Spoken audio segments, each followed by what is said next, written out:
We have new details now on a fire we first told you about as it was breaking on Eyewitness News at noon. Flames tear through a multifamily home in Fall River.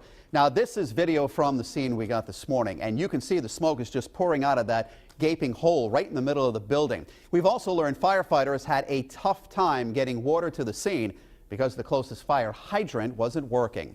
Eyewitness News reporter Tadavika Perkian is live now in Fall River with what she's learned.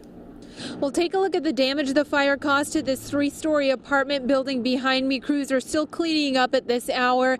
11 people were displaced because of this fire. Mid-Monday morning, smoke was billowing out of this three-story apartment complex in Fall River on the corner of Turner and North Main Street. The fire started on what is actually the first floor. Deputy Fire Chief John Lynch says the fire extended to the second and third floors and caused extensive damage.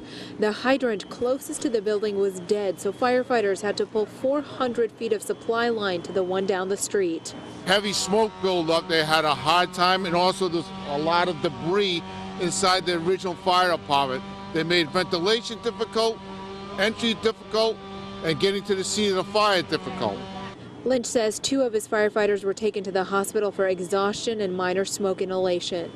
The first person on the scene was District Fire Chief Scott Flannery, who lives in the neighborhood. He says it could have been a lot worse. Yeah, I mean, this was at night and nobody saw it. It would have been a disaster.